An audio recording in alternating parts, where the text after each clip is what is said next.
2005 সালে একটা দারুণ হলিউড মুভি রিলিজ হয়, the exorcism of Emily rose. Horror film তো হলিউডের স্বাভাবিক। এই মুভিটি একটু ভিন্ন, কারণ এটি সম্পূর্ণ একটি বাস্তব কাহিনী থেকে নেওয়া।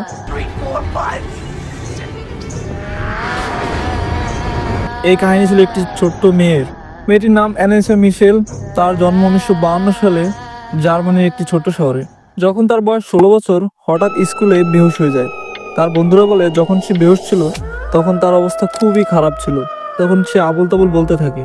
ওই দিন বিকেলে যখন সে বাড়ি ফিরে বিছানায় ঘুমাতে যায়, রাতে হঠাৎ তার ঘুম ভেঙে যায়। সে অনুভব করে তার উপরে ভারী কোনো জিনিস রয়েছে। সকালে দেখা যায় সে বিছানায় প্রসাব করে দিয়েছে, খুব ভয় পেয়ে। কিন্তু তারপর সপ্তাহ মাস চলে যায়, কিছুই হয় না। 1 বছর পর আবার সে একই অবস্থা। এবার অ্যামনেসের বাবা মা তাকে এক ডাক্তার দেখান, কিন্তু ডাক্তার কোনো রোগ ধরতে পারে না। তার 1 বছর পর 1970 সালে অ্যামলিসার যক্ষা হয়। এরপর তাকে হসপিটালে ভর্তি করা হয়। হসপিটালে থাকাকালীন অ্যানিসা বলে সে বিভিন্ন প্রকার রং দেখতে পারে এবং ভয়ঙ্কর আওয়াজ শুনে। ডক্টর বলে তার টেম্পোরাল লোব এগুলোসি হয়েছে। এই রোগ তেমন কোনো বড় রোগ না, পৃথিবীর প্রায় 50 মিলিয়ন মানুষের এই রোগ রয়েছে। কিছুদিন পর অ্যানালিসের অবস্থা আরো খারাপ হতে থাকে, তার হ্যালোজিনেশন হতে থাকে। সে এমন কিছু দেখে যা অন্যরা দেখে না, ভয়ঙ্কর আওয়াজ শুনে যা আর কেউ শোনে না। তার মাথায় কিছু শব্দ সবসময় ঘুরপাক খায়। প্রচুর ডিপ্রেশনে পড়ে যায় অ্যানালিসা। এটা তো মাত্র শুরু। অ্যানালিসা দিনে প্রায় 600 বার 2 পায়ে বসে প্রার্থনা করে, ক্যাথলিক খ্রিস্টানদের মতো করে। এতে তার পায়ের লিগামেন্ট নষ্ট হয়ে যায়। একদিন তো সে টেবিলের নিচে গিয়ে লুকিয়ে পড়ে এবং প্রায় 2 দিন ধরে কুকুরের মতো আওয়াজ করে। একবার তো একটি মাকড়সা, তারপর ইঁদুর পর্যন্ত সে খেয়ে ফেলে।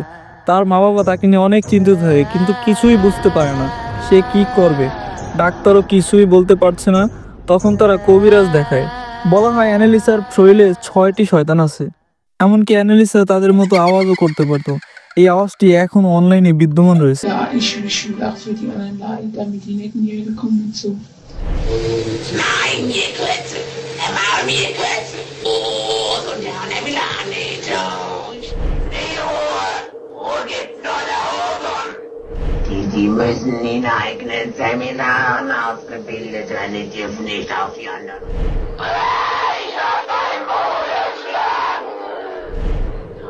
Die Trübe weißt du horrieren! Hilfe dumm! এখন কথা হচ্ছে, এই সকল ঘটনা কি নির্দেশ করে? আসলে কি পৃথিবীতে ভূত আছে?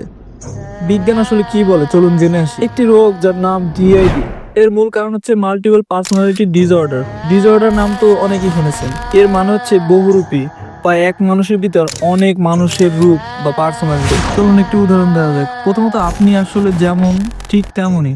দ্বিতীয়ত হচ্ছে আপনি নিজেকে যেমন মনে করেন। যেমন একজন খুব বোকা হলেও নিজেকে কিন্তু সে কখনোই বোকা মনে করে না, নিজেকে সে আসলে চালাক মনে করে। বা একজন অনেক জ্ঞানী হলেও নিজেকে সে তেমন জ্ঞানী মনে করে না। এমন হয় যে অনেকে বাহিরে অনেক খুশি কিন্তু ভিতরে অনেক দুঃখী। হতে পারে বাহিরে অনেক অনেক ধার্মিক কিন্তু ভিতরে সে ধার্মিক নয়। বায়োলজিক্যালি এমনও হয় যে শরীর ছেলেদের মতো কিন্তু মন মেয়েদের মতো, আবার শরীর মেয়েদের মতো মন ছেলেদের মতো। কথা হচ্ছে বন্ধুরা, আমাদের দেহ আর মন অনেক আলাদা হতে পারে। একটা মানুষের অনেক রূপ বা পার্সোনালিটি হতে পারে। যেমন কিছু মানুষ তাদের বন্ধুদের সাথে যখন সময় কাটায় তখন থাকে এক প্রকার, কিন্তু মা বাবার সামনে ভিন্ন আচরণ করে। সবকিছু বদলে যায়।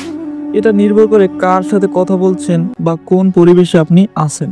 সবার ক্ষেত্রে এটা কম বেশি হয়ে থাকে, কিন্তু ডিআইডি একটু ভিন্ন। যখন ডিআইডি হয় তখন এই পার্সোনালিটি খুব দ্রুত পরিবর্তন হয়, যার ফলে পিছনে সব কিছু মানুষ ভুলে যায়।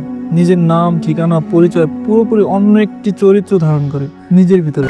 क्या मैं तुम्हारा पीछा कर रहा था? क्या? तुम मेरा पीछा क्यों करोगे? मैं तो तुम्हारी दोस्त हूँ।